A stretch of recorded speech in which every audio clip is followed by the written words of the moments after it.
Thank you po. Maraming po salamat. Okay. Gusto ko lang magpasalamat sa inyo lahat. Day 2 of the Sariling Mundo concert. Super thankful ako na nandito kay lahat. At ikikwento ko ulit yung kinuwento ko kahapon kasi syempre wala kayo dito kahapon. Meron pa mga nag-day 1 kahapon pero nandito pa lang ngayon. What? Why?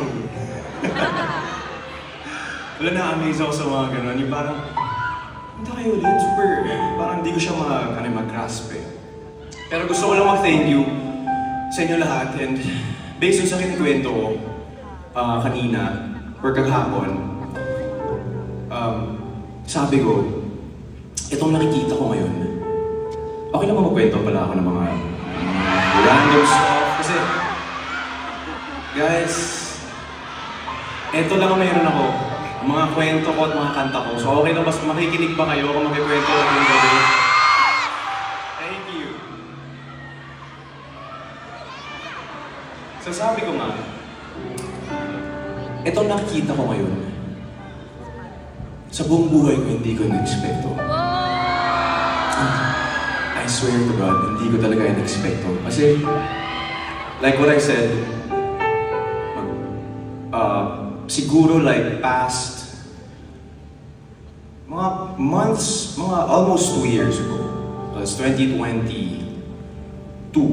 late 2022 siguro. Akala ko ng time na yon, nung nag-release ako ng mga ilang kanta, akala ko ng time na yon, I've written my best songs already. Akala ko tapos na. Akala ko wala nang nakikinig kay DJ. Alam mo yun? Parang feeling ko, okay, parang nasulat ko na yung mga kanta kong magaganda. Siguro, okay na yung time ko. Tapos na. Kasi dahil mga artists, dahil mga batang artists, tapos medyo unti-unti ko na siyang tinanggap. Sa mga nakafollow sa akin dito, hindi ko alam kung nakita niyo, nag-aral ako ng Coffee 101. Nag-aral ako ng coffee business kasi iniisip ko nung time na yun, okay, passion ko rin naman yung kape, so magtatayo ako ng coffee shop and hindi na ako mag-perform. Yun yung iniisip ko. Sabi ko si Casey na lang yung magtutuloy ng, ng entertainment or ng music. Pero, wala eh, sabi ni Lord, teach me pa. Sabi na, TJ, mag-new frontier ka pa. At pupulawin natin yan. 2 days. Ikikwento ko na yung kwento ko rin kahapon na nung binigay sa akin tong concert na to, yung pinitch sa akin to, sabi ko, kaya mo po ba? Eh, diba? I mean, hindi kasi maiwasan na may doubts na pumapasok sa atin. Na parang, kaya mo ba bang gawin to? Kasi, feeling ko wala namang masyadong movement eh. Wala na rin ako masyadong gig nung time na yun. Parang, kaya ko, may manonood ba? I mean, kaya ko mag-perform, pero may manonood ba? That's the question. Nakakaya naman, malulugi pa yung mag-produce. Tapos, sinabi sa akin, TJ, gawin natin New Frontier Theater. Doon na ako parang, wait lang po, medyo tagilid po tayo dyan. Yun yung iniisip ko. Tapos, na-pursue, post ng poster, naging okay. In-announce namin sa Showtime. Napanood din pa yung announcement namin sa Showtime ng concert. Tapos yung announcement na yun, walang parang, ang tawag doon, parang leeway. Walang tickets out next week, walang ganun. Hi guys, I'm TJ, may concert ako sa May 5. Tickets available now. Ganun, diretso. Diretso benta ng ticket. So ako, sige, kasi Showtime. Hindi ko makakalimutan. It was a Friday. Friday yung Showtime.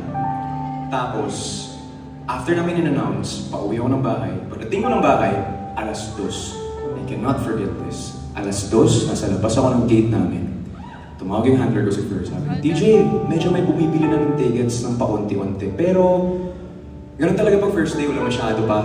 Pero next week, we'll see movement. Sabi niya. Sabi ko, okay, thank you. Tapos nag-pray ako sa loob ng kotse. Sabi ko, Lord, surprise mo naman ako. Sabi ko, bago matapos yung Sunday, Friday yun, no? Bago matapos yung weekend. Bago matapos yung Sunday, Lord, kahit 50% makabenta kami tickets. 50% kalahati ng New Frontier. So yun na, nag-commit ako. Bulog. When I woke up the next day, Saturday, my boss called me. Sir Erickson, TJ, 5 na lang yung tickets na natitira. We sold out day 1 in less than 24 hours. I never expected that. Never imagine. As in, to tell you honestly, I'm gonna be honest all night. To tell you honestly, akala ko nung time na yun, pinaprank ako. Sa totoo lang. Parang, ha? May bumibili ng tickets. Parang, totoong mga tao ba yun? Or naisip ko pa, meron pa isang tao na nag-trip lang sa akin, binili lahat ng ticket. Tapos eventually, may mga pumunta kami Singapore para sa concert ni Taylor Swift. Tapos may nakakasulubong ako doon ng mga tao. Uy kuya, we're watching a concert sa New Frontier. Tapos doon ko na-realize, shucks, tao nga sila. Oo nga, may manonood.